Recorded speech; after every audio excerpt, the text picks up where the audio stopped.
Beleza. Então, eu estava falando para vocês que essa aula de hoje ela é uma aula muito prática, assim, porque nós vamos falar de investigação de subsolo. Investigação de subsolo, ela emprega várias técnicas, das quais delas a gente emprega no dia a dia aí da engenharia civil, né, que é a investigação de subsolo por sondagem percussiva, o famoso SPT. Então, quando você pede uma análise de terreno para fazer uma fundação, por exemplo, que é a coisa mais usada para isso, né? Mas podem existir outras necessidades, né? Outras demandas para que se faça investigação do subsolo. Mas a mais comum é a execução de fundações. Então, você vai contratar uma sondagem SPT. Porque fundação é o seguinte, fundação depende de duas coisas. Fundação. Uma é a natureza da carga, certo? Uma é a natureza da carga. O que é a natureza da carga? A natureza da carga é a quantidade de carga, assim, quanto que o prédio é pesado, não é? Então, obviamente, quanto mais alto é o prédio, mais carga você tem nas fundações. Então, você tem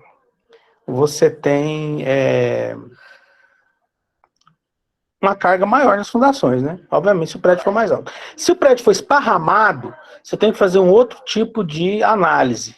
É como é a característica do terreno nos diversos pontos, em vários pontos diferentes. Quando você tem um prédio muito alto, concentrado, essa análise é feita na projeção do terreno. Quando você tem um prédio esparramado, a análise tem que ser feita também na projeção do prédio do terreno, mas é uma análise maior. Então, a natureza da carga e a característica do terreno vão te dar o tipo de fundação que você vai utilizar naquela situação. Né? Natureza da carga, quantidade de carga, característica do terreno. A característica do terreno você consegue fazendo o teste de sondagem. Outra coisa que o teste de sondagem te dá é a profundidade do nível da água. Lembra que nós falamos lá, profundidade do nível da água? Que nível da água? Do nível em que o solo está saturado de água. Né? Que ele começa a saturar. Então, a sondagem te dá essa profundidade. Isso é muito importante também para a fundação, para a execução de barragens, para a execução de maciços. Por quê? Nós sabemos que a água é um desestabilizador, né? A água desestabiliza o maciço. A água desestabiliza o solo totalmente. A água desestabiliza o solo totalmente. Então, quando você vai fazer grandes escavações, é necessário saber o nível que a água se encontra. Então é comum, quer dizer, não é que é comum, mas pode acontecer de você fazer um subsolo, o subsolo virar uma piscina. Né? De vez em quando a gente vê buraco de subsolo, buraco de subsolo cheio de água, tá? E aí você tem que drenar, e às vezes você vai escavar um subsolo, e aquela escavação do subsolo vai entrar muito dentro do lençol, então tem que ser tomadas medidas de rebaixamento do lençol. Então o que te mostra esses dados, e outros dados também que eu vou falar ao longo da aula, te mostra esses dados é a chamada sondagem rotopercussiva ou percussiva, que é o popularíssimo aí SPT, tá? Então hoje nós vamos falar sobre isso, nós vamos falar de um outro tipo de sondagem também, que é feito em solos rochosos, por exemplo. Então vamos começar aqui. Então tá. Então a nossa aula de hoje é sobre investigação de subsolo, tá? Então, aí apareceu aí o slide, tá? Então, o processo de investigação, ele consta, né? Ele é composto por sondagens superficiais e investigação de subsolo. Então, tem obras que você não precisa investigar o solo em camadas muito profundas, mas precisa fazer uma investigação das camadas superficiais. Por exemplo, uma obra que isso é necessária, estrada. Em obra de estrada, como assim, a estrada passa por terrenos que são os mais variados, né? Varia muito o solo de um ponto a outro, tanto na superfície quanto no subsolo, varia muito. Então, a estrada, como a extensão é grande, você tem um volume pequeno de retirada de solo, né? Assim, local, um volume local pequeno, mas você tem uma extensão grande, então é necessário que seja feita uma investigação do subsolo, do solo, né? Aliás, das camadas superficiais, ao longo da estrada, aí as normas definem aí de quantos em quantos quilômetros é necessário fazer essa sondagem. Então, a sondagem é um processo de investigação superficial, nas primeiras camadas, no primeiro 1,5 m, tá? Superficial. Isso não vale para fundações.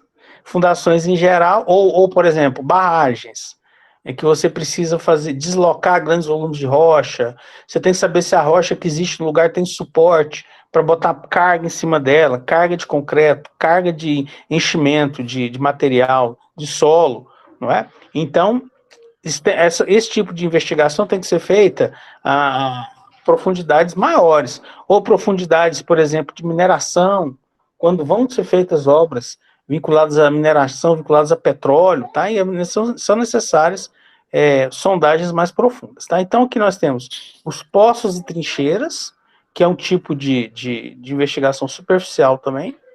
Aí nós temos o SPT, que é o mais comum para fundação, tá? Mais comum. O SPT-T, que é uma investigação que ela é roto-percussiva, essa aqui é percussiva, pancada, tá? Trado. Sondagem a trado. Essa é sondagem percussiva, trado. Essa aqui é uma roto-percussiva, tá? Mecânico, isso aqui é mecânico.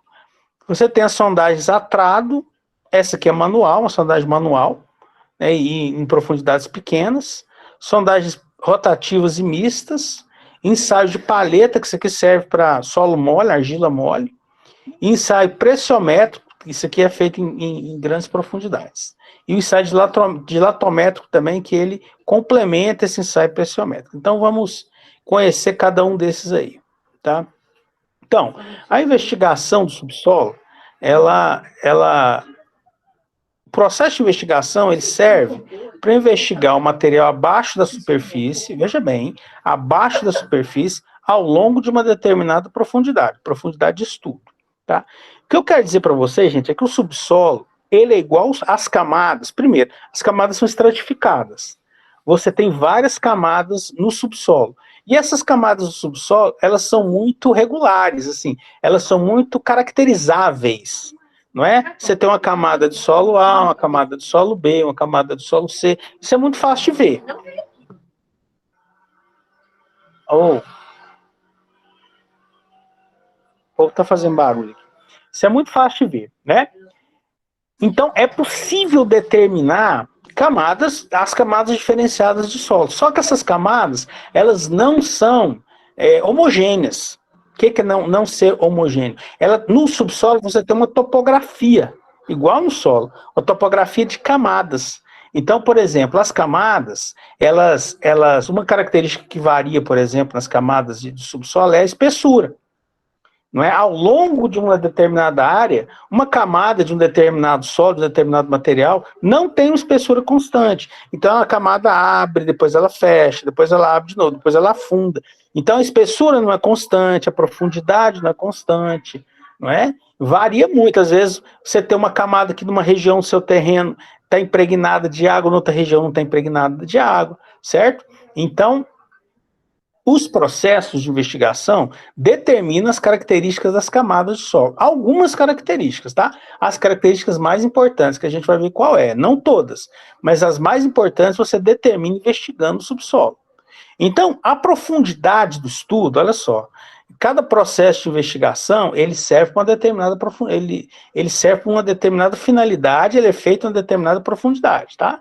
Então, a profundidade de estudo, por exemplo, para rodovia, você não precisa de muita profundidade. Por quê? Porque a rodovia é uma coisa superficial, né? Para que a gente faz estudo de solo em rodovia, em obra de rodovia? Para saber o tipo de solo que eventualmente você vai ter que retirar ou colocar. Não é aquilo que a gente falamos nas aulas passadas aí. Obra de terra é corte ou aterro. Ou você retira material, ou você coloca material. Em estradas, em obra de estrada, sim, isso é ideal para qualquer obra de terra, na verdade, que eu vou falar, não é só obra de estrada. Mas em obra de estrada, você precisa de material que seja compressível. Você precisa de material que dê boa compactação. Então, muitas vezes, a estrada que está sendo construída, ela vai passar por regiões onde o material da superfície não dá compactação boa.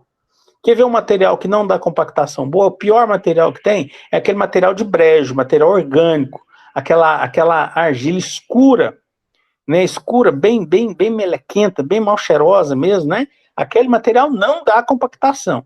Então, quando o processo de investigação, que é a sondagem, né, rasa, de 20 centímetros são 1,2 metros. Quando essa sondagem depara com esse material, o projetista da estrada já tem que saber que naquela região ele vai retirar esse material até uma determinada profundidade e substituir por um material melhor. O que para nós, engenheiros geotécnicos, é um material melhor?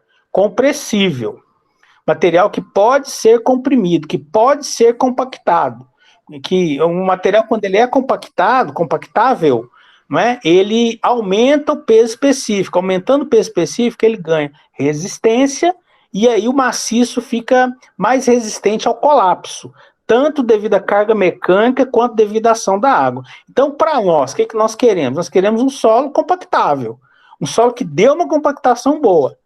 Quando você está investigando lá a rodovia e você depara com um solo que não dá uma compactação boa, isso ainda é na fase de projeto, nem na fase de projeto, na fase antes, que antecede o projeto, porque essas obras, como elas são muito caras, ela tem todo um estudo, às vezes, o órgão, no Brasil, são órgãos públicos que fazem, os órgãos fazem o estudo e decidem que aquele lugar não é o melhor lugar para rodovia, porque o solo é muito ruim, o solo não vai ficar muito oneroso para ser substituído, tá? Então, esse tipo de investigação é um tipo de investigação raso para rodovia, para ferrovia também, tá? E é uma escavação rasa. Por esse motivo que eu estou falando para vocês, né? Para determinar a capacidade de suporte do solo onde a rodovia vai passar. Quando você vai mexer com fundação para prédio, em geral, a sua sondagem ela vai de 10 a 30 metros. Fundação média, por exemplo, nós estamos pegando um predinho de 4 andares. Predinho de 4 andares, os caras vão cavar para você de 12 a 15 metros. Tá? Prédio baixo desse, dificilmente tem uma fundação muito profunda. Então, em geral, são fundações mais rasas, certo? Quer dizer, uma fundação de 12 metros. É uma fundação rasa? Relativamente rasa. Dependendo do prédio que você está fazendo, uma fundação relativamente rasa. O que é a fundação mais profunda? Sim, eu estou falando de forma relativa, né? Porque isso tem uma definição. Fundação rasa, fundação profunda é uma definição técnica, né? Mas eu estou falando aqui relativamente à superfície, mais grosseiramente, esse conceito. É um conceito mais grosseiro. Mas, assim, você tem um prédio alto, em geral, a fundação dele é mais profunda. Tubulão a 30 metros, tubulão a 20 metros, né? Estaca a 20, 30 metros, também são estacas profundas. Então, aí a sondagem, ela vai mais profunda, vai mais fundo. Quando você precisa de cargas maiores, lembra o que eu falei? Carga maior, prédio alto, você precisa de fundação maior. Fundação maior, mais capacidade de suporte no solo. Então, justifica investigar mais fundo, né? Mas, em geral, esse pessoal que vende sondagem na rua aí, vai te vender uma investigação de 12 a 15 metros, é isso que você vai receber. Obras, em geral, resolve o problema. Para as obras que a gente faz em médios, até prédios mais altos, em geral, isso aí resolve o problema, tá? Se não resolver, aí, se você, o engenheiro geotécnico, tem que avaliar, estou tratando você como engenheiro geotécnico, né, que é uma especialização. Ele tem que avaliar se ele não precisa de uma fundação mais profunda, tá? Mas, em geral, uma sondagem de 10 a 30 metros, ela te mostra, dá um perfil excelente aí de solo. Mas é fundo demais, cara. Sondagem a 30 metros, uma sondagem funda demais para prédio. Mas demais, tá? E sondagens de mineração, né? Por exemplo, extração mineral, né? Ou extração de hidrocarbonetos, que é petróleo, aí é necessário uma investigação, aí não é uma sondagem, né?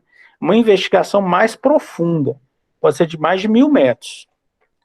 Aí você pergunta assim, mas tem sondagem de terreno para mais de 1.000 metros? Tem sondagem de terreno para mais de 1.000 metros. É um negócio super especializado, super caro, tá?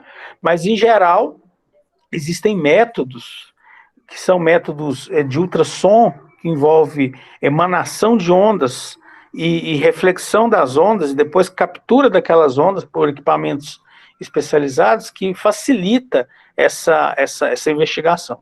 Te mostra onde é que você tem que cavar.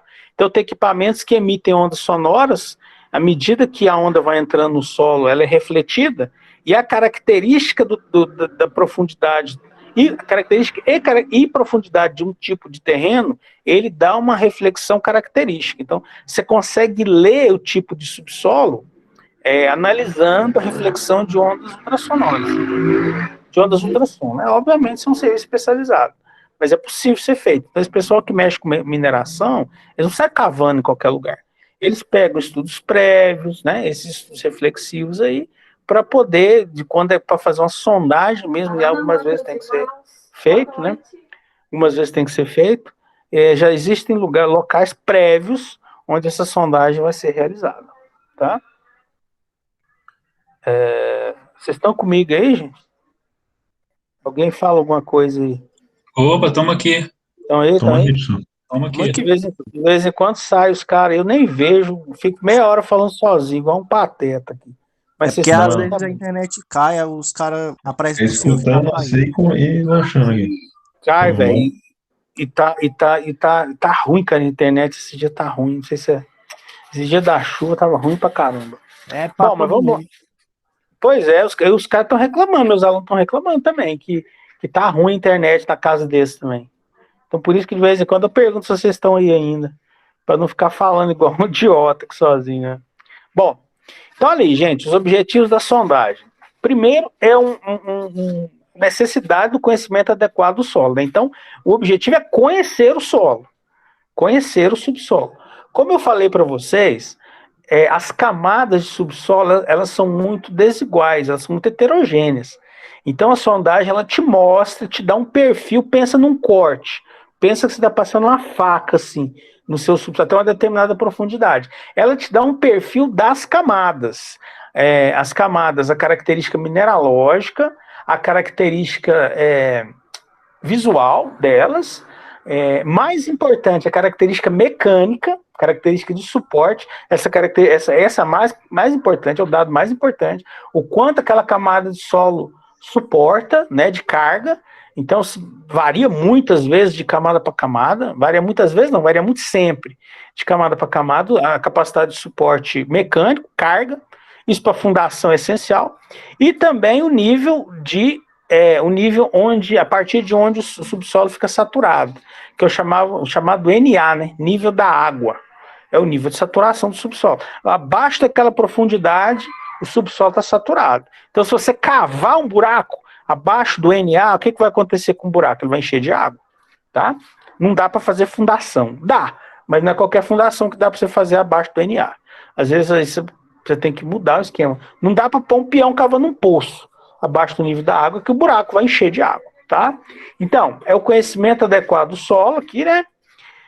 Que é a descrição, classificação, origem dos elementos geológicos, tal. Na verdade, processo formador não interessa muito, não. Em geral, os caras soltam para você a cor, a textura, estratigrafia, distribuição geológica e geotécnica das camadas. Estratigrafia tem a ver com compactação da camada. Uma camada mais compactada, mais estratificada, por isso que chama estratigrafia. Uma camada mais estratificada é uma camada, em geral, que tem mais suporte de carga. Né? E aí você tem mais dificuldade de romper a camada com a máquina de teste, que é um trado, né? Agora eu vou explicar. Então, os testes, eles têm que te dar isso. A distribuição geológica e geotécnica das camadas é a profundidade da camada, é a espessura da camada, onde ela começa, onde ela termina. É isso. Ela está até embaixo aqui, né? Estimativa de espessura das camadas de solo de rocha, a resistência da camada investigada, que talvez seja o dado mais importante, é a resistência mecânica da camada investigada e a posição do nível d'água. Então, todo laudo de sondagem, mais para frente tem um laudo, eu vou mostrar para vocês o laudo, mas todo laudo de sondagem, ele tem que ter esses dados aqui, certo? Aí o engenheiro geotécnico sabe interpretar isso no sentido de projetar aí suas obras, a sua barragem, a sua fundação, seja o que for lá que ele estiver mexendo, tá? Então, outro objetivo da sondagem é identificar e classificar o solo, coletar amostras e avaliar as propriedades. Aí você pega todas as informações que a investigação te deu e tira uma conclusão dentro daquilo que você está querendo. Você está querendo fazer uma fundação? Aí você analisa as informações. A melhor camada para eu fazer uma fundação é essa camada aqui, com base nas amostras do subsolo. Né? A melhor camada para eu furar meu poço, minha cisterna, meu poço raso, é esse lugar aqui, porque a água é rasa nesse lugar. E aí vai, tá? Bem, então vamos passar aqui para os tipos de sondagem. Primeiro, o tipo geofísico, é aquele que eu falei para vocês, de reflexão de ondas, tá? Não há necessidade de perfuração do maciço explorado. Então, existem métodos sísmicos e métodos elétricos. Sísmico tem a ver com onda de choque, o método de emissão de onda de choque. E os métodos elétricos, a emissão de ondas eletromagnéticas. Esses métodos são usados para prospecção a grandes profundidades. Tá? Por exemplo, detecção de metais enterrados. Aí você fala assim, pô, mas tem isso? Tem jeito de você fazer um processo e detectar metais enterrados? Tem. Eu vou contar uma história para vocês. Não sei se vocês sabiam que no Brasil o subsolo não é do mesmo dono do solo. Sabia disso? No Brasil, o solo é seu, você comprou um lote, uma fazenda, um sítio, o solo é seu, está acima da terra. O subsolo não é seu. Aí você pergunta assim, de quem que é o subsolo? É da União. E todos os recursos minerais que estiverem no subsolo são da União. Né? Nosso amado, muito amado, governo federal. Mas, olha a ressalva importante. Você pode adquirir uma licença de exploração do subsolo. Tá? Então, o que isso quer dizer? Se você for no sul do Pará, todo o sul do Pará, o subsolo do sul do Pará tem dono. Quem que é o dono do subsolo do sul do Pará? A Vale. Mineradora de... O que tem no sul do Pará que interessa para a Vale? Minério de ferro. Muito minério de ferro no sul do Pará. Né? Aí você fala assim, cara, como é que os caras compram essas concessões? Eles fazem análises geofísicas. Tem empresa grande que faz análise por satélite. E compra análise por satélite. O satélite lá de cima emite uma onda, aquela onda, né? Vou falar grosso modo, vocês vão entender. Ela entra lá dentro do solo, ela vai encontrando as camadas diferentes e vai refletindo. Tem uma camada aqui de argila, reflete, aquela onda refletida tem uma característica. Tem uma camada de minério de ferro ali, aquela onda refletida tem uma característica. Ou de um lugar que tem a possibilidade de ter minério de ferro, né? Aí a onda reflete o satélite captura a onda e analisa. Aí tem os softwares, né, de análise. Que essas mineradoras aí, elas, com base nesses métodos geofísicos, elas compram, no Brasil, né? No Brasil. Elas compram a licença de exploração de qualquer área que eles quiserem. Fazenda do seu pai, 40 anos que a fazenda é sua. Pois é, filho, o subsolo dela é da Vale. Você pede a Deus para praticamente um raio-x subsolo. Sim, é uma boa analogia. É um raio-x subsolo. Então eu estava falando para vocês, eu sou fazenda do seu pai, 40 anos que é do seu pai. Pede a Deus para ninguém achar ouro nela. Porque o ouro não é de quem é dono do solo, o ouro é da União. Ou de quem a União deu a concessão.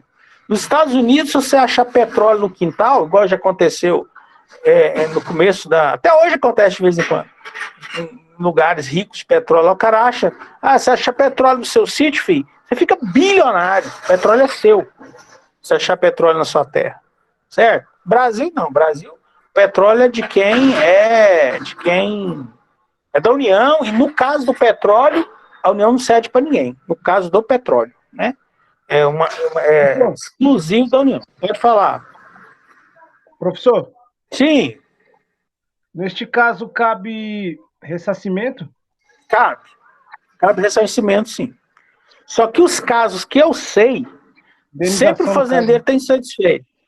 Sempre tem satisfeito. Sempre ele fala que o que o governo pagou na fazenda dele não era o valor. Mas cabe ressarcimento, sim, o dono do solo. O último caso que teve foi um caso famoso, foi na Bahia. Foi a Guerra da Turmalina. Turmalina é uma pedra sempre preciosa, né? Acharam uma jazida de turmalina numa cidade da Bahia, velho. E o pau quebrou lá porque os caras estavam explorando e não pode explorar, né? Só quem pode explorar é a União ou os concessionários da União. Aí deu Polícia Federal, um trem. A cidade começou a viver em torno da minério. Garimpo. É um garimpo comum. Pensa em garimpo. Quem já viu garimpo? Garimpo é um faroeste, velho. Garimpo de ouro, garimpo de esmeralda, é um faroeste. Então, eles acharam essa jazida de turmalina na Bahia lá e deu um boró danado. Por causa disso que eu tô falando para vocês, né? Que o dono do solo não é o dono do subsolo, tá? O dono do subsolo é a União. Deixa eu só responder um negócio aqui.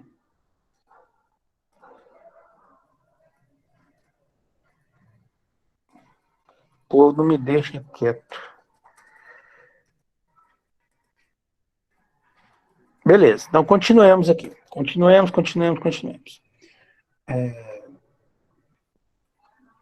Tá. Pra vocês entenderem aí, vamos passar para frente. Tem então, né, o tipo de sondagem chamado sondagem mecânica, perfuração do maciço. Técnicas de perfuração do maciço. Várias técnicas de perfuração do maciço. Perfuração do solo, tá? Então, em geral, é usado para pequenas profundidades, até 100 metros. Quer dizer, você fala, pô, 100 metros é uma grande profundidade. Para construção civil realmente. Mas quando você pensa no tamanho do tamanho da calota, né? No tamanho do globo, tamanho o que existe de subsolo nem arranha a primeira camada. É muito pequeno. Para vocês terem uma ideia, o poço mais profundo já cavado tem 11 quilômetros. É pouco demais, cara. Não sai nem da primeira camada do subsolo, que é uma camadinha fininha, assim, ó. Primeira camada, acho que tem uns 200 quilômetros, marrequinha, assim, ó. E o poço mais profundo que o homem conseguiu cavar é na Rússia. Tem 11 quilômetros de profundidade. E aí diz que os caras falam, até as lendas de internet, né? Os caras falam que encontraram o inferno. Chegaram no inferno. E aí tem o som do povo gritando, um trem doido. Mas enfim, é pequena profundidade. 100 metros é pequena profundidade. Tá? Aí são investigações mecânicas, perfuração. Várias técnicas de perfuração. Então aí tem os tipos, né? Pô, bicho. Claro, pega o gato aqui. Dar aula em casa é bruto, velho. Tem esse problema doméstico. Bom, então, os tipos de sondagem, tá? Essas duas primeiras aí, ó. Vocês ficam rindo, cara. O cara sai do quarto e deixa o gato aqui dentro. O gato, você já conhece o gato, né? Deixa eu sair com ele pra fora aqui. Vai, fora. Fora. Sai fora, gato. Bom, então, essas duas primeiras que vocês estão vendo aí, elas são sondagens de pequena profundidade, tá? Tanto o poço de exploração quanto a trincheira, pequena profundidade. Não são, apesar que está falando muito usada para prospecção de jazida, mas são jazidas de pequena profundidade. Fecha a porta, Luiz. São jazidas de pequena profundidade, tá? Aí tem as sondagens a trado. O que é um trado, gente? Já está na hora de você saber o que é um trado. Você do meio para o fim do curso, né? O que é um trado? Um trado é um instrumento moderníssimo. Assim, eu estou sendo irônico, né? Basicamente é um parafuso que tem um baldinho na ponta, um parafuso oco, de grande diâmetro, assim, e aí de operação manual ou mecânica. Então, se ela for manual, os operários vão girando o parafuso, está preso numa haste, num tubo, numa haste circular, os operários vão girando a haste, e aí aquele parafuso vai entrando no terreno, e aí, à medida que ele vai entrando, a ponta é oca, né? A ponta vai recolhendo o solo e vai tirando o solo daquela profundidade até onde o trado entrou. Então, é uma forma de você cavar um buraco de pequeno diâmetro. Em geral, trado manual, em geral não, tá? Sempre. Trado manual, ele é de pequenos diâmetros, porque o cara falou, né? É uma parafusadeira gigante, mesmo. trado manual, os operários não dão conta de grandes diâmetros. Fica muito pesado para rodar o trado. Furadeira, é furadeira mesmo. A diferença é que na ponta dele tem um recipiente que você vai tirando a terra de dentro do buraco, né? Então, quando você tem grandes diâmetros, os operários não dão conta de fazer o buraco. Ou grandes profundidades, também eles não dão conta de girar. Então, trado manual é uma coisa de pequeno diâmetro e de pequenas profundidades, tá? Relativamente pequenas profundidades. Vocês entenderam, é isso mesmo. Nós vamos ver um corretor que mudou. Eita! Eita! Vamos ver uma foto do bicho aqui daqui a pouco. Maravilhoso. Essas são sondagens a trado, né? Quer dizer, os peão roda o trado mesmo, até uma determinada profundidade, depois tem uma rotação mecânica, tá? Tem sondagens a percussão. O que é percussão? Percussão, pancada. Pum, pum, pum, pum. Então, às vezes, você tem terreno muito resistente, ou então profundidades maiores, que não tem como furar o buraco manualmente, aí a sondagem é feita a percussão, pancadas. Então, o pino, né, a agulha de sondagem, ela é ligada num equipamento, aquele equipamento bate, tipo um bate-estaca, parece um bate-estaca, só que não é mecânico daquele jeito, é comprimido. Ele vai batendo no pino, e o pino vai entrando no solo e vai dando as características do solo, tá? Sondagem rotativa aí é uma furadeira mesmo, é uma furadeira para maciços ligada num motor, num trator, para maciços muito resistentes, tá? Essa furadeira, ela também tem os equipamentos mais modernos tem aplicativo não é a palavra, recursos de captura de dados, né? Então você não precisa fazer nem conta, já sai no computador os dados que você precisa lá, tá? E tem esse número 6 aí, na verdade o nome é sondagem rotopercussiva, que ela é uma mistura de uma rotação com percussão. Às vezes, em determinadas camadas, o equipamento gira ali, né, roda, parafusadeirona grande, e em determinadas camadas é percussão, pancada. Agora uma coisa importantíssima para você aqui, ó. Só que antes disso eu vou fazer a chamada. Pegar meu bate-caderno aqui e a gente fazendo essa chamada. Depois eu vou mostrar o gato para vocês conhecerem ele.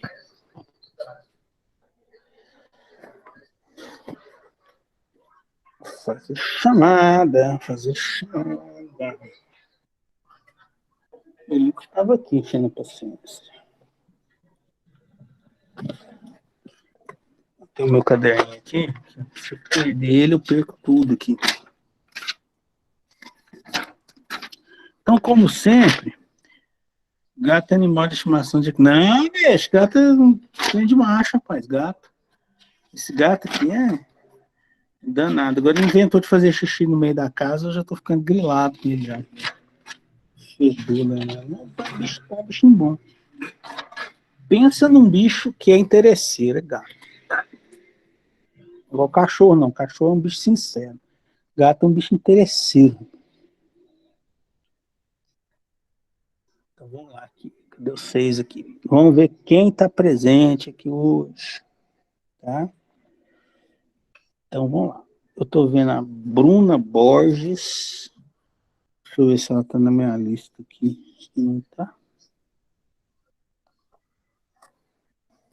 Tá, então vou botar aqui Bruna. Presente. Eu estou vendo a Carol. Carol tá aí. Estou vendo o Christian. Presente. Estou vendo o Davi Luiz. Estou vendo o Eduardo Araújo. Estou vendo o Elvis. Elvis John. Opa. Estou vendo o Emanuel Rodrigues. Gabriel Mol. Tá firme aí. Gustavo Silva. E o Gustavo Oliveira. Não, Gustavo Silva e Gustavo Teixeira. Desculpa. Gustavo Teixeira.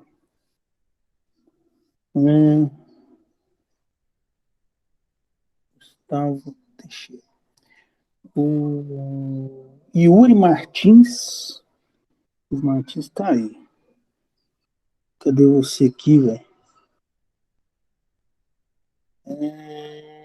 Tá aqui, Yuri Martins, achei. João Paulo Pires, tá aqui. João Vitor tá aqui. Presente. Caio Martins tá aqui. Kevin tá aqui também. Kevin aqui, achei. Leandro Silva. Beleza. Matheus Conceição. Filmão aí, Matheus Conceição. Milena. Também tá firme aí. Tá aqui a Milena. Tem outra caneta aí? Rapidinho. Ou lápis, qualquer coisa.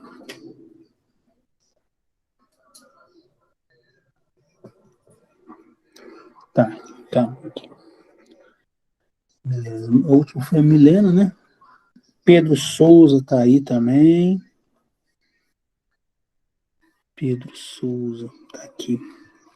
Roberto Alcântara tá aqui. Robson Gomes. Presente, professor. Ô, garoto, é nóis. Thiago Silva. Thiago Silva firmou aí também. Thomas Jefferson. Esse cara aqui não falta. Thiago Fernandes. Beleza. E o Wesley Araújo. Bom, aí teve alguém que está presente que eu não falei o nome do companheiro? Não, né? Aí se chegar alguém depois aí, a gente conseguindo a presença dele aqui, dentro do horário regulamentar. Vamos continuar então. Tomar água aqui para molhar a palavra, né? O professor Wesley está aqui, professor. Ah, não, eu botei aqui, Wesley. Botei você aqui. Consignei sua presença.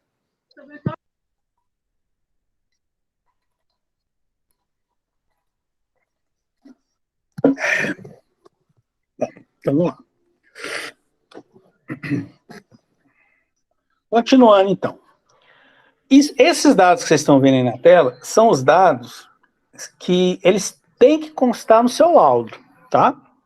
Quando você pedir comprar uma sondagem, a mais comum para nós, igual eu falei para vocês, é a SPT, mas esses dados aí tem que constar no seu laudo, certo? Então, é a área é difícil levantar, tá? Porque para você levantar a área de uma camada, às vezes você teria que fazer muitas investigações, muitos buracos. Mas essas outras aqui dá para levantar. Profundidade de cada camada, espessura de cada camada de solo, profundidade e espessura. Beleza. Compacidade, quando for areia, quando é areia, chama compacidade. O tanto que ela é compacta. Lembra aquele negócio de estratificação? É isso aqui, compacidade. Consistência quando for argila. Então, quando é areia, compacidade, tem a ver com a compactação, e quando é argila, chama consistência, mas também tem a ver com compactação, tá? Outro dado que tem que constar no seu laudo. Profundidade do NA. O que é NA? Nível d'água. Nível a partir do qual o solo se torna saturado. Profundidade disso aqui, com relação ao ponto de tomada de investigação, superfície. E ocorrência de artesianismo. O que é artesianismo? É aquilo que eu mostrei para vocês numa aula passada, anterior aí. Poço jorrante. Poço artesiano, na verdade, é poço jorrante, tá? Eu lembro que eu não falei sobre isso, esqueci de falar sobre isso, mas, na verdade, poço artesiano mesmo, quando você vê esses caminhões aí anunciando poço artesiano, dificilmente você encontra um poço artesiano. E os caras falam, poço semi-artesiano. Também é difícil achar um poço semi-artesiano. O que é um poço artesiano? É um poço que jorra, naturalmente. Artesianismo é poço jorrante. Como é que um poço jorra? O poço jorra é o seguinte, às vezes você tem uma camada de solo saturado entre duas camadas impermeáveis. Isso pode acontecer. Então você tem uma camada de solo saturado, cheio d'água ali, né? Cheio de água nos interstícios ali. Embaixo dele você tem rocha, e em cima dele você tem uma argila muito impermeável. Isso pode acontecer. Tá? Então, a camada de cima do solo, todas as camadas de cima, toda aquela coisa que tem acima da camada do solo saturado, ela está fazendo pressão. Então, pressiona a água para baixo, solo com água, com tudo. Então, você tem aquela camada saturada sob pressão. Na hora que o poço artesiano, né, o poço rotativo, na verdade, chama poço profundo. Na hora que o poço profundo chega na camada, ela está sob pressão, o buraco enche de água, qual que é o efeito? É o efeito jorrante. É igual quando vocês já viram, quando vai picar uma agulha, você vai tirar sangue, que a pessoa que está tirando sangue pega uma veia, uma artéria, né? O sangue jorra, porque está sob pressão. Então, quando você pega e coloca lá no fundo dessa camada um tubo para de poço artesiano, é igual enfiar uma agulha. A água que está sob pressão jorra. Então, às vezes existe pressão suficiente para jogar água até em cima e mais. Tem poço que a água vai lá na casa do chapéu, na hora que você abre ele. E tem casos que a água ela vai só até uma parte do poço, ela não sobe. De qualquer maneira, você economiza com bomba. Poço jorrante, você não precisa pôr bomba, não é? Poço que não é jorrante, você precisa pôr bomba para tirar a água lá de baixo. Então, a maior parte dos poços profundos que são furados são não artesianos. Poço artesiano é só quando jorra, naturalmente. Aí é artesiano. Nesse caso, então você não vai falar mais isso, né? Pelo amor de Deus, cara. Você tá assim, altura do campeonato que vocês estão no curso, você não vai falar, vou furar um poço artesiano. Não, vou furar um poço profundo. E pode ser artesiano ou não. Então, o fato é que a sondagem, porque eu não falei isso na aula passada e sempre eu gosto de falar. E a sondagem tem que te dar a característica de água naquele terreno ali, né?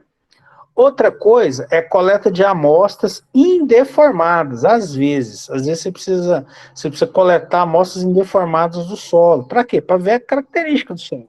Então, tem alguns tipos de aplicações, tem alguns tipos de técnicas de perfuração que permitem você tirar amostras do solo sem danificar a amostra. Porque quando você tira o solo de qualquer jeito, o que você faz com ele?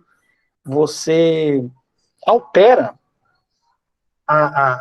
o espaçamento entre as partículas, não é?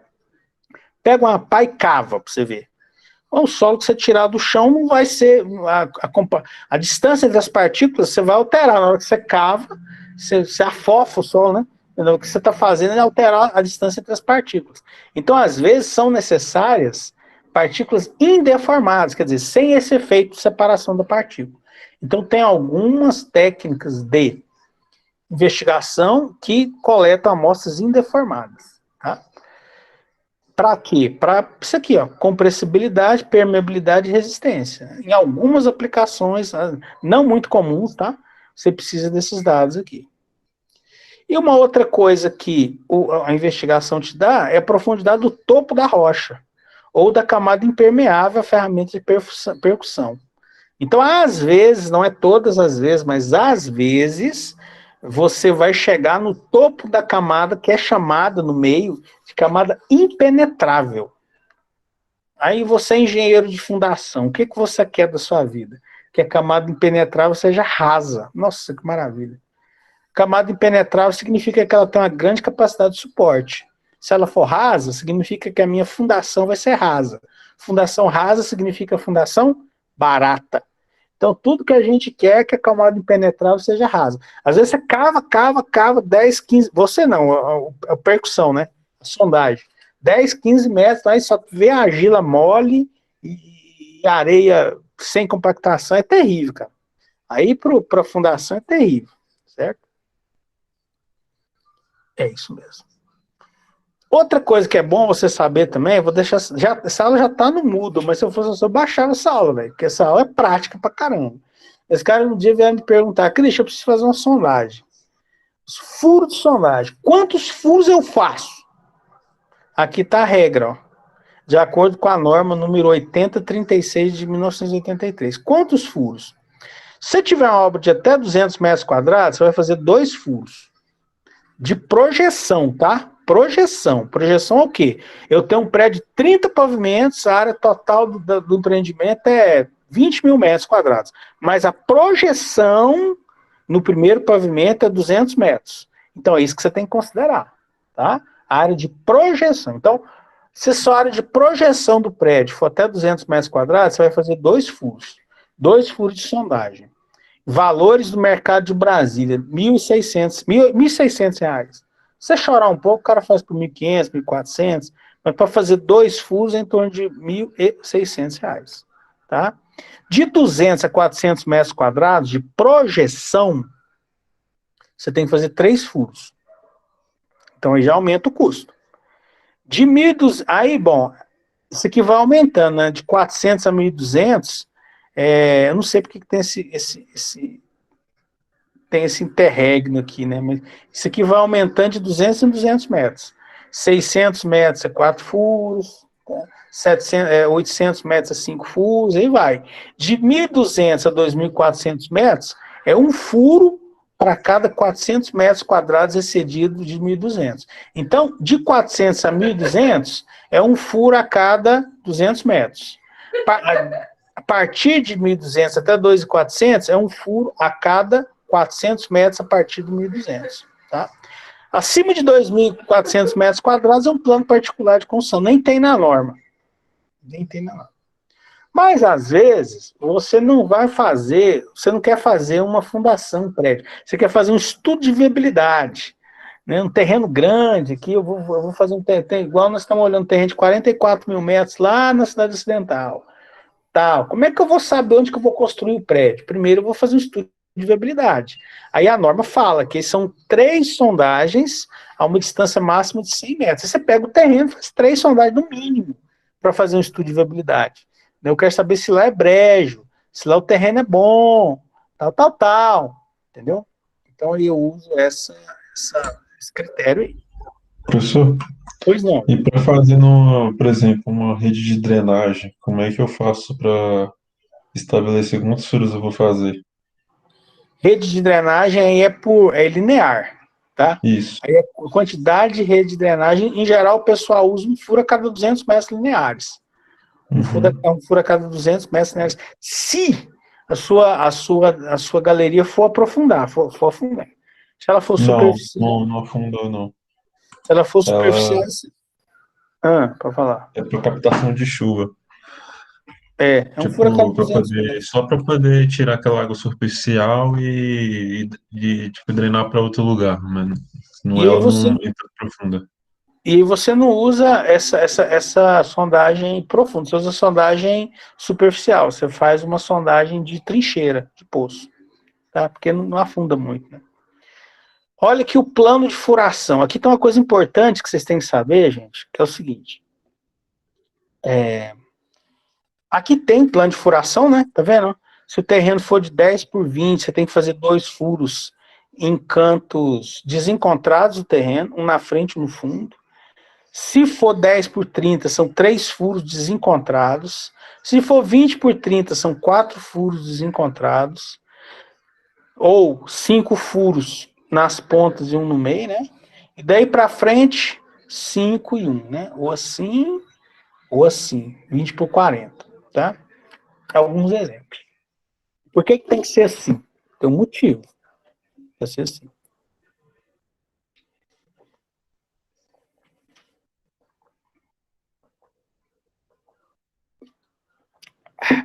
Agora está começando a secar, né? Bom, começando a secar, começando a esfriar, embora que hoje fez calor. O que acontece é o seguinte, gente.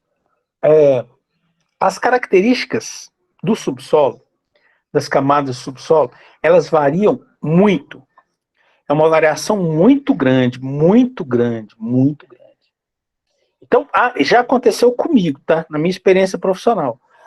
Que o terreno, na parte da frente, o subsolo, na parte da frente do terreno, ser completamente diferente do terreno na parte do fundo. Do subsolo, na parte do fundo do terreno. Coisa assim, de 30 metros. Varia muito. Por que varia muito? Porque as camadas do subsolo variam muito. Eu estou falando aqui e olhando aqui, eu tenho que olhar aí. Porque as camadas do subsolo variam muito. Tem uma topografia. Né? Então, às vezes, eu tenho uma camada muito boa. Nos pensa que é 3, 4 metros de profundidade. Eu tenho uma camada num determinado ponto do terreno muito boa, a 4 metros. Pode ser que 1 metro depois aquilo caiu. Aquela camada desceu. Tem uma topografia. Ela desceu. Então, se eu andar mais 2 metros para trás, a camada de solo bom, ela já está 8 metros para baixo, entendeu? Então, é importante investigar o subsolo dessa forma aqui, para você poder levantar o máximo de características do terreno. E é por isso que fundação dá muito problema. Ah, mas fundação dá muito problema? Dá. Não é ciência exata, gente, fundação. Sabe por que não é ciência exata? Porque não tem como você investigar um terreno e levantar todas as características do terreno. Não tem jeito, isso é impossível. A variação é muito grande, certo? Para fazer fundação, por exemplo. Então você tem que fazer uma sondagem, seguindo a norma, né? E ainda assim pode dar problema. Então a maioria dos problemas que dá, por exemplo, de recalque, que é um problema comum. O que é recalque? Você faz o prédio, assenta os pilares na fundação e um dos pilares desce. Por que o pilar desce? Porque só que você bota carga nele, ele está em cima de um solo que não é um solo resistente, igual os outros, né? Ele vai descer com a carga. Isso se chama recalque de fundação. Isso é comum acontecer, porque solo, na verdade, não é uma ciência exata. Você não tem como investigar tudo. Não é igual concreto. É difícil dar um problema em estrutura de concreto. Porque os programas rodam, os coeficientes são altos, não tem segredo aquilo. Por mais que o concreto do Brasil seja uma coisa assim, quase artesanal, mesmo assim dá pouco problema. Agora, solo dá muito problema. Então é por isso que é importante seguir essa configuração aqui das normas. Por quê? Porque varia muito a característica do subsolo em espaços pequenos. Aí tem vários casos, vários casos. E tem um caso em Goiás que é famoso, de um reservatório. Reservatório é uma coisa pesada, né, cara? Reservatório da Saniago. Saniago é tipo a Caesb de lá, de Goiás. Aí quem mora no Novo Gama, aí perto, que sabe, né? Eles iam fazer um reservatório no alto do morro. Fizeram, na verdade. Numa cidade chamada Mineiros. Então eles pegaram o morro e fizeram a sondagem do morro. Mal e porcamente lá fizeram a sondagem. Daí a sondagem, os caras, poxa, isso aqui é só rocha, só pedra. Beleza, fizeram o reservatório em cima do morro, que eles achavam que era só pedra. Na hora que encheram o reservatório de água, que carregou, o que aconteceu com o reservatório? Ele desceu, cara, na cabeça do morro. Tinha uma pedra, era uma pedra tipo pontuda, assim, ó. Em volta da pedra era um terreno muito mole, era um terreno de argila mole, tipo um brejo. E a sondagem não detectou isso. Então, na hora que os caras botaram a água no reservatório, um trem super pesado, o terreno cedeu, claro. E a água empurrou o piso de concreto para baixo. Emperrou mesmo o reservatório. Então tem foto, eu até procurei na internet para pôr na aula, não achei. Mas eu já vi uma foto assim, a rocha... Depois eles abandonaram o reservatório, né? Encheu de mato... E tiraram foto lá, assim, a pedra, a rocha, né, a pedra aflorando no fundo do reservatório. O reservatório vazio, a pedra lá. Por quê? Encheram ele de água, ele desceu, a pedra puncionou o fundo dele, quebrou o fundo dele. Em volta era tudo barro, mole, certo? Então, é necessário tomar muito cuidado com a sondagem, certo? Para que você não tenha problemas, extrair o máximo possível de dados dela, para não existir problemas futuros. Beleza, olha aqui, ó. Quando que você para de cavar, né? A programação de sondagem, né? Quando você para de cavar, não. A programação de sondagem, o que ela tem que levar em conta? Então, assim, você vai cavar, aqui é profundidade mesmo, até a profundidade onde o solo não seja mais solicitado pelas cargas estruturais. Pô, então isso aí tem que ter tem que ter assim uma lógica. Por exemplo, eu vou usar uma lógica com vocês aqui. Nós estamos projetando um predinho. O meu escritório pegou um predinho para projetar, tá? Um prédio vai ter 4 pavimentos e uma cobertura. 4 pavimentos e uma cobertura. Eu já sei pela minha experiência que a carga desses pilares vai ser aí de 20, 30 toneladas cada pilar. 20, 30 toneladas, você aciona o solo até uma profundidade de... Quer dizer, eu vou precisar do solo até uma profundidade de 6, 7 metros. Certo? Não mais do que isso. Então, eu não vou cavar, não vou fazer uma sondagem de 30 metros. Não vou. Para mim, a sondagem normal até 12 metros resolve o meu problema. Porque é um prédio leve.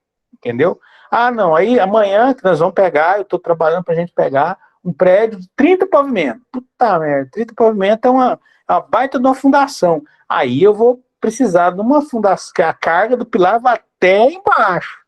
Né? O efeito da carga de cada pilar vai até muito fundo. Aí eu vou precisar de uma sondagem mais profunda. Tá?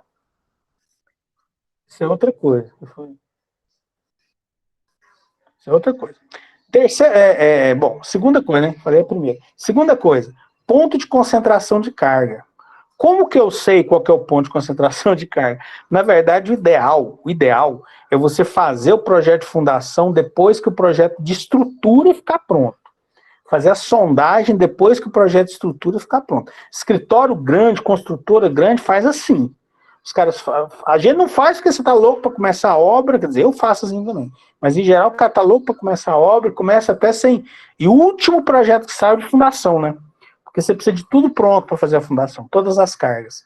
Então, o ideal é você ter o projeto de estrutura primeiro, para depois fazer a sondagem. Por quê?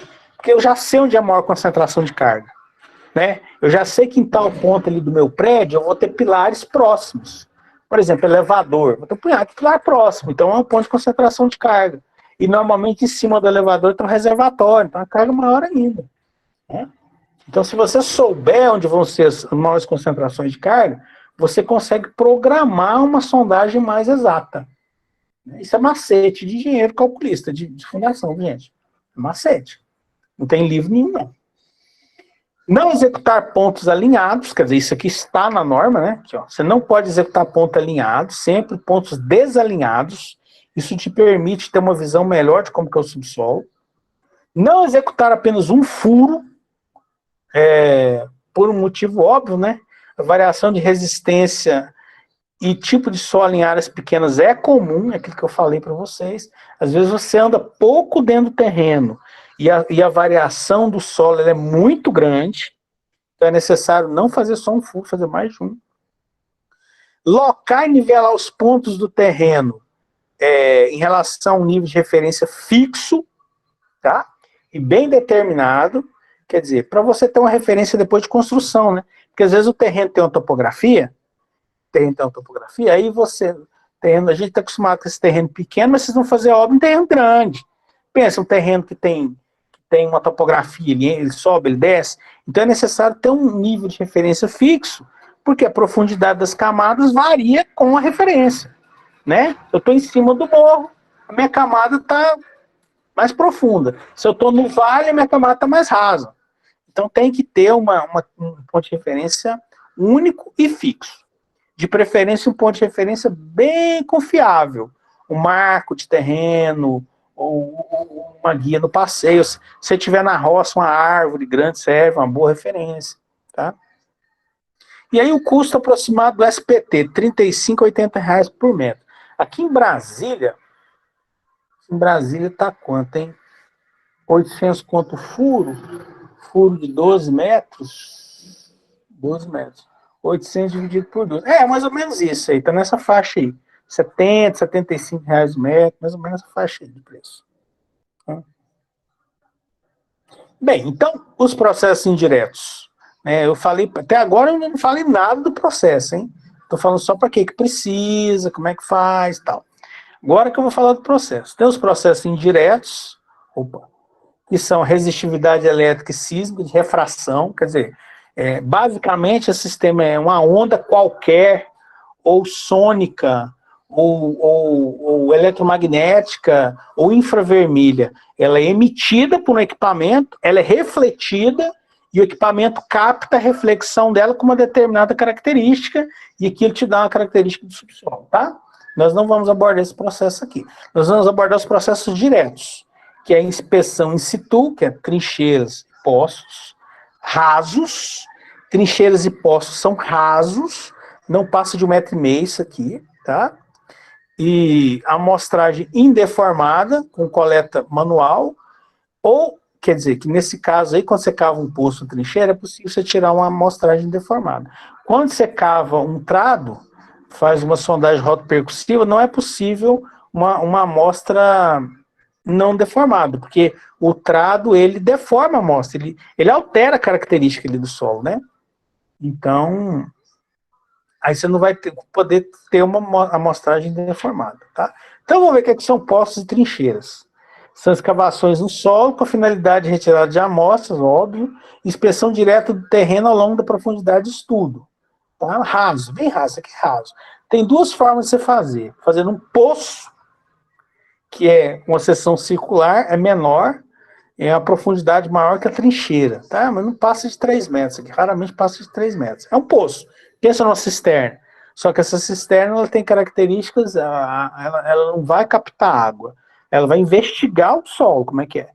O camarada cava o poço para ver como é que são as características do terreno até a profundidade de análise que ele precisa ali, tá? Então, e a trincheira, esse aqui é mais usado em estrada, também conhecida como vala. Ela é bem rasa, essa aqui. É 1,20 m, 1,5 m, e ela é comprida, ela é rasa e comprida, porque interessa as características do terreno numa profundidade rasa, né, baixa, mas ao longo de uma grande extensão, certo? Então, cava-se a vala ao longo de uma grande extensão, tá? Então, e que eles permitem, né, os poços das trincheiras, permitem a observação da estratificação, olha ela aqui de novo, ó, o quanto as camadas são estratificadas do solo, permite a tomada de amostras indeformadas. Agora eu vou mostrar para vocês como é que é essa amostra indeformada. Isso aqui é importante para certos testes, a amostra ser indeformada. Não dá para fazer isso em grandes profundidades, só em pequenas profundidades, tá? Escavações manuais, geralmente não escoradas, rasa, né? Se eu fizer uma escoração mais profunda, tem que escorar, porque senão corre o risco da vala fechar. Mas isso aqui é bem rasa, não precisa escorar.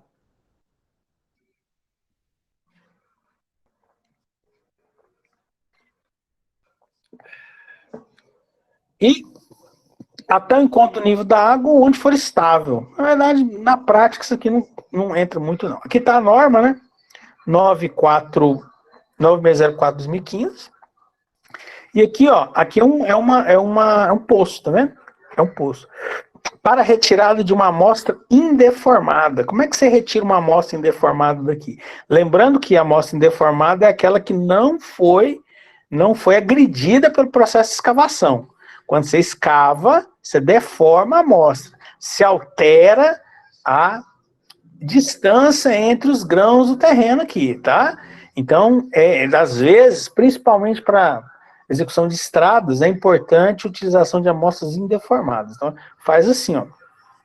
Cava o poço em volta da amostra, tá vendo? Isso aqui é a amostra, ó. Você vê que o cara não mexe na amostra, o operador não mexe na amostra. Ele cava o poço em volta da amostra. Porque eu preciso saber a característica desse solo aqui, como ele está lá no solo. Né? Não me interessa, depois que eu meto a pá aqui, que eu altero a compacidade dele, aí já não interessa mais. Então, o cara cava em volta dela, para deixar o bloco. Depois, coloca-se aqui uma forminha em volta desse bloco e retira-se a amostra. Aí, desse jeito aí, ó. O cara desce a forminha no bloco e dá um acabamento aqui. Esse bloco aqui é levado para o laboratório. Aí é feito ensaio de cisalhamento, é feito ensaio de compressão, né? Até mesmo tem algumas prensas de concreto que são usadas para fazer compressão em solo, né? Em amostras indeformadas de solo. Várias coisas são feitas aqui com essas amostras aí, tá? Bom, sondagem a trado. Ah, molequinho, olha aí, ó. É um método de investigação de solos que utiliza o trado. O que é o trado? O parafusão, a furadeira, né? Um tipo de amostrador de solo constituído por lâminas cortantes, que podem ser espiraladas ou convexas. Olha que bonito. Tem por finalidade a coleta de amostras deformadas. Aí não tem jeito de coletar amostra indeformada. Determinação de profundidade, do nível d'água, identificação dos horizontes do terreno. Lembrando, o que são horizontes? Camadas.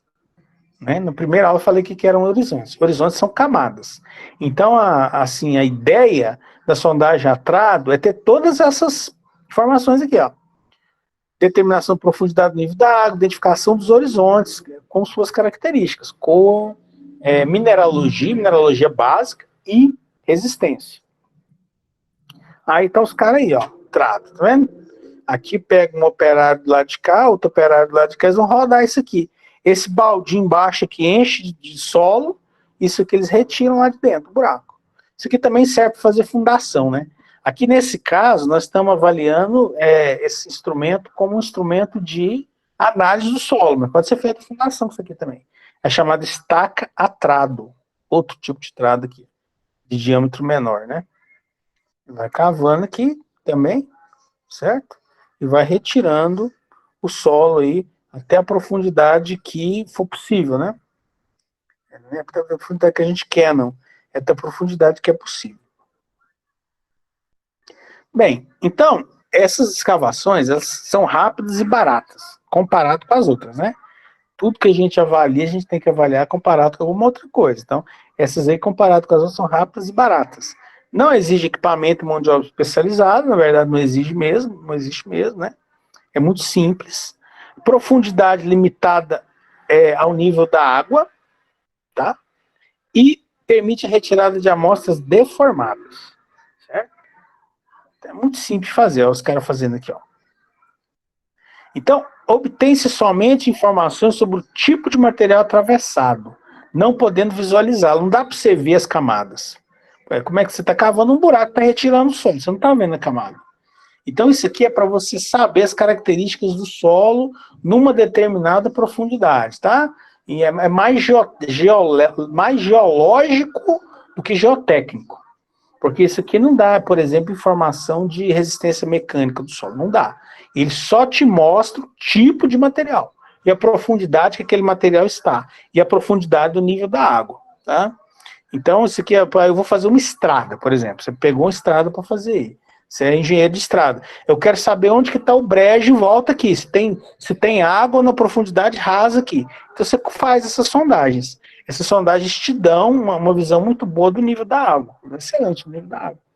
E das características do solo em profundidades pequenas, profundidades baixas. Sondar SPT, sondagem de percussão, é um método de investigação de solo, cujo avanço da perfuração por meio de trado ou de lavagem, são usadas as duas coisas, porque à medida que a profundidade vai aumentando, vai ficando difícil girar o trado, então você tem que usar água para amolecer o solo. Sendo utilizada a cravação de um amostrador para medida de índice de resistência à penetração. Obtenção de amostras, determinação do nível da água e execução de ensaios in situ. É possível ainda, no final do ensaio, a penetração medir o torque para a ruptura da amostra, que a gente quase não usa. Então, olha só, o que é um SPT? Ele é um ensaio que ele envolve duas coisas. Ele envolve o trado e ele envolve a cravação. Tá? O índice de resistência do solo é dado pela cravação. E aí eu vou explicar como é que é feito. O tipo do solo é dado pelo trado, porque o trado vai descendo e vai recuperando as amostras, né? Ele gira, aí os operários tiram ele. Nessa profundidade eu tenho esse tipo de solo. Gira mais 1 metro, tira ele. Nessa profundidade eu tenho outro tipo de solo, ou mesmo. Gira e tira. Mas entre esse gira e tira, tem as pancadas. Aí tem um método que é um método manual, não tem nada mecanizado, aqui é manual. E as pancadas, que é uma agulha, fala agulha, mas é um ferro, né? Pontudo. É uma agulha de diâmetro 2 ou 3 polegadas, normatizada, que é atingida por um martelo normatizado, 65 quilos, que cai de uma altura também normatizada. Então os caras puxam o martelo, o peso, e soltam em cima da agulha. Pam! Puxa o peso e solta em cima da agulha. Pam! Puxa o peso e solta em cima da agulha. Vocês concordam comigo que quanto mais pancadas eu der na agulha para ela penetrar no terreno, mais resistente ao terreno? Pensa. Quanto mais pancada eu der para penetrar a agulha, 1 metro, 15 centímetros, no caso é 15 centímetros, mais resistente ao terreno.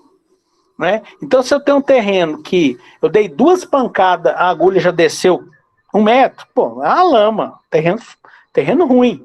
Terreno ruim assim, né? Ruim do ponto de vista da fundação, da carga. Terreno ruim.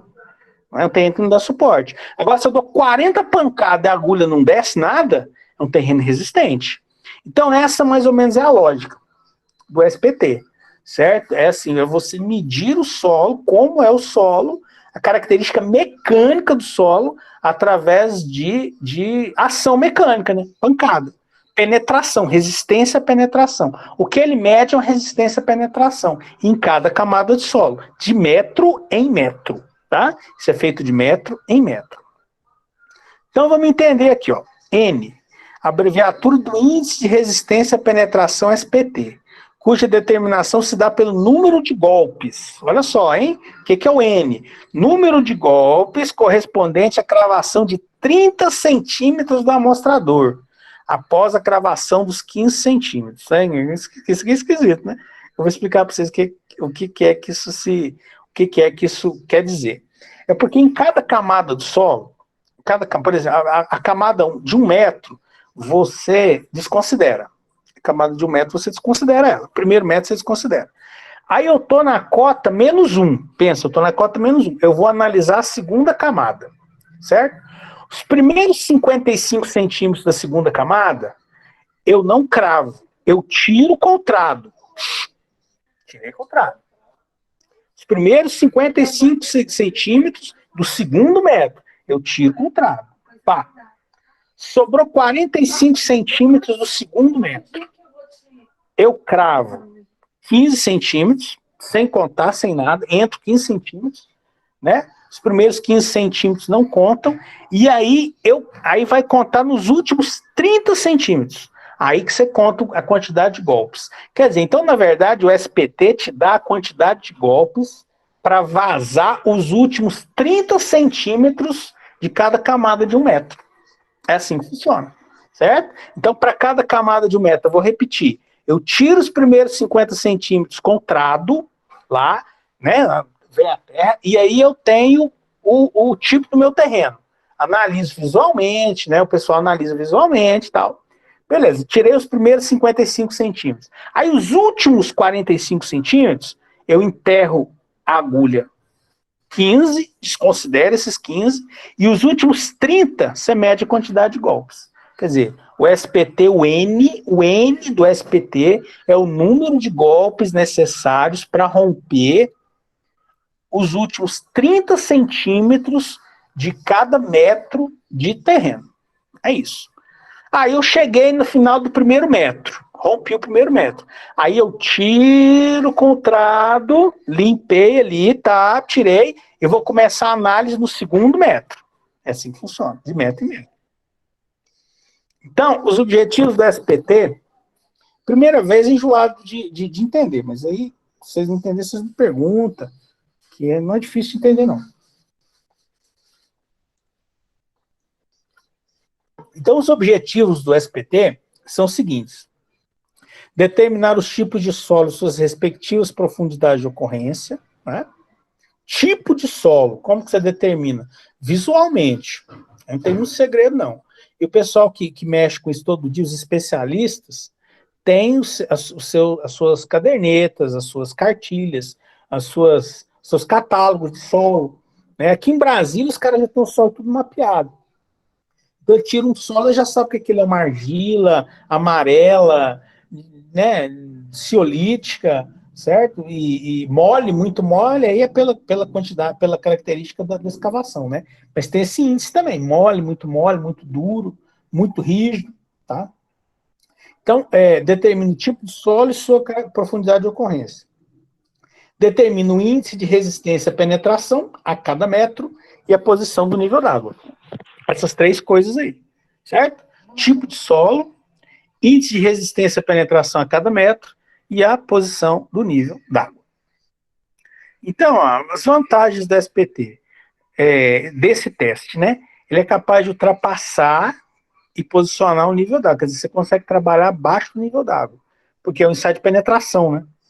Ele é um ensaio de penetração, então não tem problema o solo testado está abaixo do nível d'água. Você vai tirando, o que vai acontecer que o buraco vai encher de água, não tem problema. Não interfere no teste. O furo pode, inclusive, ser revestido se apresentar instável, quer dizer, porque esse buraco, se não me engano, ele é de 4 se não me engano, ele é de 4 polegadas, são 100 milímetros, né, 4 polegadas, se não me engano. Então, às vezes, quando você atravessa camada de solo mole, aquele solo mole pode fechar um buraco, né, assim. Então, o pessoal que trabalha com SPT põe uma camisa no buraco, reveste o buraco. Para ir desse, o que é uma camisa? Uma camisa é um revestimento. Então eles vão enfiando a camisa, o tubo dentro do buraco, para poder as camadas que já foram escavadas, estudadas, não fechar o buraco. Tá? Determina o tipo de solo, o ensaio, né? Determina o tipo de solo, suas profundidades, ocorrência, atravessa os solos mais resistentes. Atravessa, porque quando você chega numa rocha, você pode parar no ensaio, qualquer que seja a profundidade da rocha. Quando você chega num solo impenetrável, você pode parar no ensaio, qualquer que seja a profundidade do ensaio, né? Do que você está. Então, não vai. Solo mais resistente, assim, quando não são impenetráveis. Média resistência, penetração, realmente, a gente entendendo isso aí, é de baixo custo e baixo custo e fácil execução, realmente, é verdade. Ele é um ensaio relativamente barato e ele se acha em qualquer lugar, assim. No Brasil tem 500 caras que faz isso, tá? E pode ser realizado em locais de difícil acesso. Por quê? Porque não depende de energia elétrica. Não depende de energia elétrica. Até a bomba que os caras usam, às vezes, para ligar o buraco, é bomba a gasolina, para limpar, né? Tirar água, tirar lama. É bomba a gasolina. Então, você pode realizar isso em qualquer lugar. Ah, mas eu nunca vou fazer isso fora da cidade, Cristian. Se você for construir uma ponte, meu filho, ponte na beira de um rio aí, remoto aí, não precisa ir muito longe, não, moço. Eu vejo os lugares que tem aqui em volta, aqui, ó, em volta nesse cerradão aqui, que pelo amor de Jesus Cristo, cara. Você sai um pouquinho do Gama aqui, ó. Esse dia eu fui ali no tal do Luna Bell ali, cara, que não é um faroeste, velho, no meio do cerradão. Você precisa fazer uma ponte ali, você já tá no sal. Porque você já vai ter que entrar dentro do cerrado e fazer a sondagem lá dentro do cerrado. Conhece o tal do Luna Bell ali? Ali acho que já é Goiás, né? Fui lá esses dias, rapaz do céu, que trem bruto. E é pertinho, de lá dá pra você ver os prédios aqui do Gama. Né? Então, esse ensaio, ele pode ser feito em lugar de difícil acesso. Não depende de energia, né? Depende. As desvantagens dele, não ultrapassa matacão de rocha, não ultrapassa. Então, você chegou na rocha, você tem que parar. Tem que parar, porque ele não vaza. Não pode ser, podem ser detidas por pedregulhos ou solos muito compactos, né? Que é isso que eu estou falando para vocês. Se o solo for muito compacto, você não consegue continuar. E você não consegue amostras indeformadas, quer dizer, você não consegue uma visão do solo natural. O processo de investigação deforma o solo. É isso que você vai conseguir.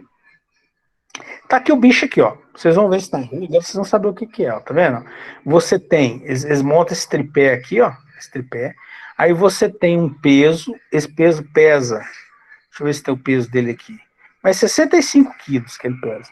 Ele pesa 65 quilos, tem 75 centímetros, então os caras sobem ele aqui 75 centímetros e larga ele em cima da agulha. 75 centímetros, 75 centímetros. Sobe ele, imagina.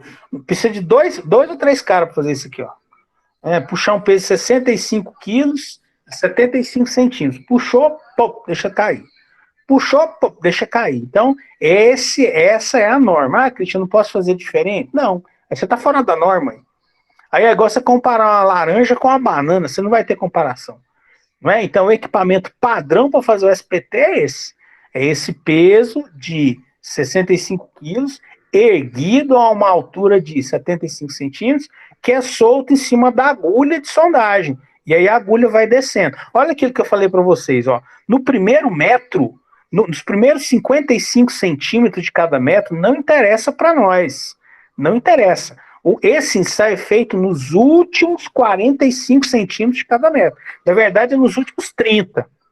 É porque os primeiros 15 aqui, a agulha é cravada. Não é cravada de qualquer jeito, você não precisa medir. Depois que ele entrou 15, é que você tem que medir. O que interessa são os últimos 30 aqui, ó. Do buraco, né? De cada metro, que são segmentados em 2 de 15, também eu vou explicar. Então, roteiro de execução. Você marca os pontos, virei engenheiro de fundação e vou oferecer esse serviço. Beleza, pode oferecer esse serviço. Eu vou ser o primeiro a te contratar. Quem for oferecer esse serviço, eu vou ser o primeiro a te contratar. Em geral, firma de fundação faz isso aí mesmo, porque os caras gostam deles ter as informações, né? Então, primeira coisa, marcar os pontos, né? Dentro desse critério, né? Vamos lembrar o critério aqui, ó. Vou voltar lá para a gente lembrar o critério. dentro desse critério aqui, né? Marcar os pontos, tá? Depois você vai montar na posição de perfuração um cavalete de 4 pernas, chamado tripé. Olha que imbecilidade, velho.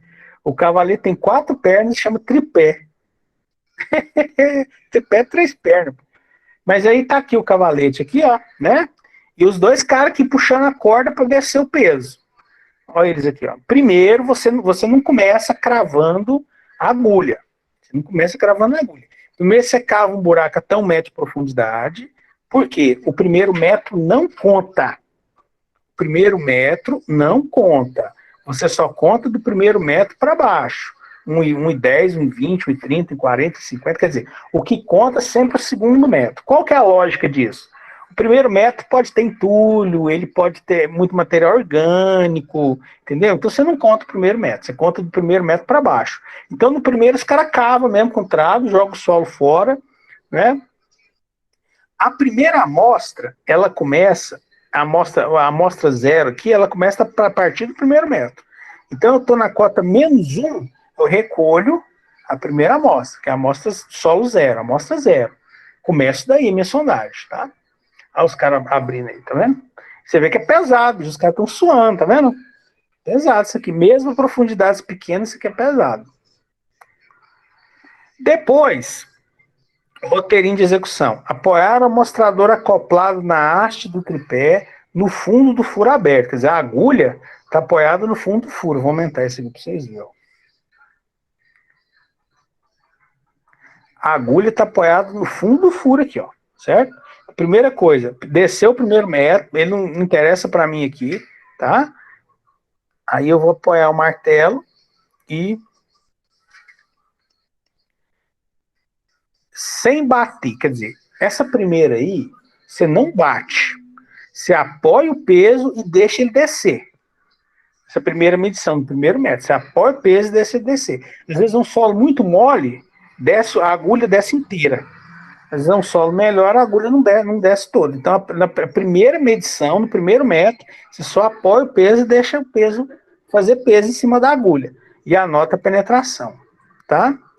Aí, você vai retirar 55 centímetros não, tá certo. Você vai entrar 45 centímetros aqui. Então, os primeiros 45 centímetros de cada amostra. Né? Segue o martelo de 65 quilos até a altura de 75 e deixa cair. Aí vai fazendo até penetrar os 45 centímetros. Então, no primeiro metro, né, -1, -2, -3, -4, -5.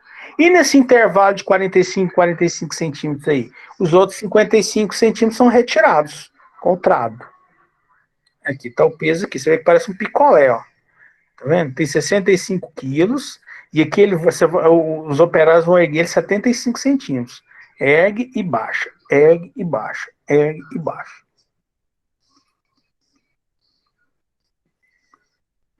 Aí, ó, tá? Então aqui, ó. Tira o primeiro metro, beleza. Aí pancada, pam, pam, pam. Então eu falei uma coisa errada para vocês. Não são os últimos 45 centímetros da camada, são os primeiros 45 centímetros da camada. É porque você tira a camada de 1 metro, né? Primeiro. Essa camada aqui ela não é representativa. Então você tira a camada de 1 metro e começa aqui, ó, no -1, tá? Bateu. Pá, pá, são os últimos 45 que contam. Os primeiros 45 que contam. Então aqui é a penetração do amostrador. Ah, o meu amostrador entrou 45. Aí eu tiro esses 55 aqui com o trado, não me interessa, né? Chego no -2, pancada, pancada, pancada. Tiro, tal, até o -3 e repito a operação, até a profundidade de análise aí, tá? Então, ó, a jogada é contar o número de quedas do martelo necessário para a cravação de cada segmento de 15 centímetros, de um total de 45 centímetros. Então, você tem 45 centímetros. Você vai analisar de 15 em 15. Quantas pancadas eu precisei para entrar 15 centímetros? Primeiros, 15. Quantas pancadas, que depois você despreza. Quantas pancadas eu precisei para entrar os segundos 15? Quantas pancadas eu precisei para entrar os terceiros 15? De 15 em 15. De 15 em 15 centímetros que o martelo entrou, você conta as pancadas. Então, aí você, entre uma camada e outra, você tira a terra, né, usando água, repetir o procedimento com perfuração toda helicoidal, perfuração com circulação de água. Em geral, os caras usam água, porque fica muito pesado. Repetir o processo do segundo metro. Atingido o segundo metro, repetir o processo até a profundidade estabelecida. Então, aqui tem alguns. Eu queria mostrar o gráfico, cara. Peraí. Bom. Vai ter que mostrar o gráfico. Mas, então, aqui tem algumas coisas sobre a execução da sondagem atrada, sondagem de percussão atrada. Ó. Se você encontrar o nível d'água, a sondagem é realizada com a utilização do processo de perfuração por circulação de água. Quer dizer, aí o que é isso? Nada mais é que uma bomba. O seu buraco vai enchendo de água, porque você ultrapassou o NA, então tem que ter uma bombinha, que pode ser gasolina, puxar na água lá de dentro. Tá? A água é injetada na haste que leva à extremidade e do orifício e injeta água no solo. Quer dizer, injeta e puxa, injeta um pouco e puxa. Tá? Injeta e puxa. Pressão da água, movimento de flotação e percussão fazem trépano romper a estrutura do solo, vai entrando. O solo misturado à água volta à superfície e é despejado na caixa d'água. Quer dizer, fica esse lameiro aqui, ó. A bombinha aqui, ó. Tá vendo? Então é injetado água, essa água amolece o solo aqui, tá? O solo fica mole, essa aí a bomba puxa a água com o solo e aí o equipamento vai avançando, vai entrando. Por que desprezar os primeiros 15 centímetros? Dos 45, hein? Você despreza os primeiros 15. Cadê a estratificação? Quando você tira o solo de cima, você altera a estratificação dos primeiros 15 centímetros. Então você despreza eles. Você cavou um buraco. Você está no topo dos 45 centímetros que você vai analisar. Aquele topo ali foi alterado. Pelo quê? Pelo fato de cavar o buraco. Então você vai desprezar aqueles primeiros 15. E vai levar em conta as últimas duas camadas de 15 centímetros. As primeiras, né? Os primeiros 45 centímetros de cada metro, falar de novo. Os primeiros 45 centímetros de cada metro, então os primeiros 15 e os 30. Você vai levar em consideração os 30. Pronto. Daí para baixo você acaba. Normal, retira. Então, que é isso aqui? Não, isso aqui eu não vou falar. Não. Como geralmente não ocorre a penetração exata de 45 centímetros, um pouco mais, um pouco menos, né? É registrada a penetração imediatamente superior a 15 centímetros. Então, eu dei 3 pancadas em 17 centímetros. Então, você registra. Tá? E aí você conta o número de golpes adicionais para 30 centímetros. Quer dizer, com 3 eu entrei 15. Com mais 4 eu cheguei em 30. E a mesma coisa para os 45. Então, você segmenta em 3. Tá? Você segmenta em 3. Em 3 camadas. Né? Por exemplo, aqui dá 14 pancadas para entrar 18. Quer dizer, passou de 15 centímetros, né? Depois 12 para entrar 12, quer dizer, chegou em 30. Então, até 18 até 30 e de 30 para 45. Segmento em 3. O mais próximo possível dos 15 centímetros em cada pancada. Então, aqui estão os casos especiais, ó, 1 para 47, 1 para 50. Isso aqui é pancada, isso aqui é penetração. Pancada, penetração. Então, ó, 1 para 47 é quando o primeiro golpe, penetração for superior a 45. Quando você dá uma pancada, a agulha já foi lá para cá do chapéu, né? Solo ruim. Aí é uma pancada 47, uma pancada 5. Você vê que é acima de 45, né? Tá vendo? Eu quero 45, mas se eu dou a pancada, tem que descer mais 45, aí como é que faz? 0 de 23, 0 de 51. Quando você apoia o martelo lá em cima, isso aqui é no primeiro metro lá, né? Houver penetração. 0 golpe. Você só apoiou o martelo, o bicho desceu. 15 de 7, se a penetração foi incompleta, quer dizer, eu dei 15 pancadas e disse 7 só centímetros. 0 de 65, 0 de 40, não é possível distinguir claramente os 3 intervalos de 15. E aqui é a mesma coisa, né? Quando eu dou poucos golpes, eu ultrapasso 45 centímetros. Travação interrompida antes dos 45. Quando em qualquer dos 3 segmentos o número de golpes ultrapassar 30. Cara, quando você dá 30 golpes no segmento desse, o solo ele é forte demais, então você não precisa cravar mais não. Então você interrompe a cravação naquela camada. Quando você está numa camada, você dá mais de 30 golpes para furar um segmento de 15 centímetros de solo. Aí você interrompe.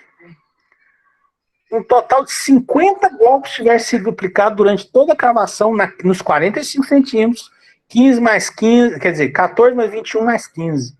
Deu mais de 50 golpes. Ou você não observar avanço de amostrador durante a aplicação de 5 golpes sucessivos. Quer dizer, você bate 5 vezes, pum, pum, pum, pum, pum. Não desce, separa. Aí você vai considerar o solo impenetrável. Queria mostrar aqui, porque aqui eu já vou parar aqui. Vamos ver, não vou terminar isso aqui. Critérios para paralisação da sondagem. Aí você vai parar a sondar. Isso aqui considerando cada camada, né? Cada metro. Agora, critério para paralisação da sondagem. Você vai parar o serviço. Se em 3 metros sucessivos for necessário 30 golpes para a penetração dos 15 centímetros iniciais, porque o solo está muito duro, você pode parar. Se em 4 metros sucessivos forem necessários 50 golpes para a penetração dos 30 centímetros iniciais, ou 30 para entrar 15, ou 50 para entrar 30, em 4 metros sucessivos. Quer dizer que seu solo é duro para caramba. 5 metros sucessivos, for necessário 50 para entrar os 45 centímetros iniciais. Então, ou esse, separa a sondagem. Tá? Justificativa geotécnica na solicitação do cliente. Quando os avanços da perfuração de circulação de água forem inferiores a 50 milímetros após 10 minutos. Quer dizer, aqui nós não estamos falando de pancada, né? Nós estamos falando assim, você está tentando lavar o teu solo para perfurar com trado, com água, e não consegue. Aí você pode parar também. Cálculo de profundidade, isso aqui eu não vou falar porque depende de geotécnico, né? Depende de outras considerações geotécnicas. Então, o boletim de sondagem, vamos encerrar com isso aqui. O boletim de sondagem ele tem que ter o seguinte: cota da boca do furo, que nem sempre é a cota de implantação da obra, tá? De cada furo, se eu fizer 5, 6 furos, eu tenho que ter a cota dele, de cada furo. As coordenadas do furo com relação a uma referência fixa, tá? Nível da água, o nome do técnico, os dados do equipamento, data e a hora do início, data e a hora do fim. Isso aqui é importante porque o nível da água, ele varia com o tempo, no ano, ao longo do ano, ele varia. Então é importante saber a data e a hora, e ao longo do dia também, às vezes. Então é importante saber a data e a hora do início e do final da sondagem. Aqui está o relatório. O relatório de sondagem sai assim. Cadê o mais aqui? Cadê o mais? Aqui. Ele sai assim, ó. Aí eu vou explicar para vocês aqui como é que é isso, ó. Vamos começar daqui, ó. Essa linha pontilhada é a quantidade de golpes da primeira e segunda penetrações. Os primeiros 30. Essa linha cheia é a quantidade de golpes da segunda e terceira penetrações. Tá? Qual que você leva em consideração? A cheia. Lembra que eu falei que despreza a primeira camada? Você despreza a primeira camada. Você leva em consideração a linha cheia. Tá? Que é da segunda e da terceira penetração. Então aqui, ó. Começou no menos 1. Menos 1. O que quer dizer 2 e 2? Quer dizer 2 golpes para penetrar 30 centímetros, certo? E 2 golpes, na segunda mais a terceira, 2 também. Então, primeira mais a segunda, 2, a segunda mais a terceira, 2. Para eu penetrar 30 centímetros aqui, foi 2 golpes. Para penetrar o resto, os primeiros, segundos 15 mais os últimos 15, mais 2 golpes. Então, aqui, essa camada, então, o que conta para mim? 2 golpes. Qual que é o meu NSPT? 2. Essa camada aqui, qual que é o meu NSPT? 3. 3 pancadas para entrar 30 centímetros.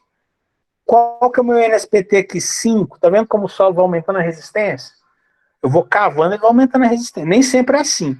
Às vezes pode acontecer de você ter um solo mais resistente, mais raso, mais em cima. Aqui, da quarta para quinta, aqui já aumentou pra caramba a resistência. 3 vezes, tá vendo?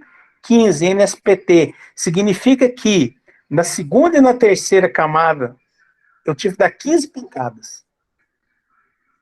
Aí aumentou mais, ó, 29. Aqui o nível d'água, ó. Onde que está o nível d'água aqui? Está entre 7 e 8 metros. Nível d'água aí. Tá? Daqui para baixo está saturado aí, ó. E aqui o solo foi considerado impenetrável a 12 metros. Ele não furou mais. Ó. 40 de 22. Quer dizer, o cara deu 40 pancadas e entrou 22 centímetros. Aí você pode considerar o solo impenetrável. Aqui do lado tem o aqui, ó, cota do furo, tá vendo? Aqueles dados. Limite da sondagem, nível d'água inicial, data e a classificação. Classificação do quê? Classificação do solo. Isso é visual. Argila vermelha, argila arenosa, mole, também mole, aí a mesma argila arenosa, rija. Isso aqui, como é que os caras sabem isso? Pela amostra. Eles pegam a amostra e levam para o escritório e analisam. Silt arenoso, micaço, compacto.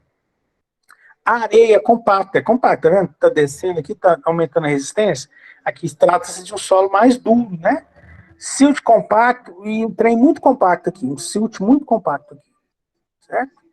Como que ele fala que é compacto, muito compacto? Por essa classificação aqui, ó. Areias e silts, se o N for menor que 4, o N, ó, o meu N aqui, ó. Ó o N aqui. Se o N for menor que 4, fofa, areia fofa. 5 a 8, pouco compacto. 9 a 18, medianamente. 19 a 40, compacto. Maior que 40, muito compacto. Aqui para argila. Muito mole, média, rígida, dura. Bom, vou parar por aqui. Hoje. Não fica muita informação. São 9h15. E aí, na aula que vem, eu vou continuar falando de investigação, tá? E aí eu vou voltar nisso, vou dar uma revisada nisso aqui que é importante. E a gente começa a aula que vem já daqui, beleza? Hoje não tem exercício, então deixa eu parar aqui de interromper a gravação aí.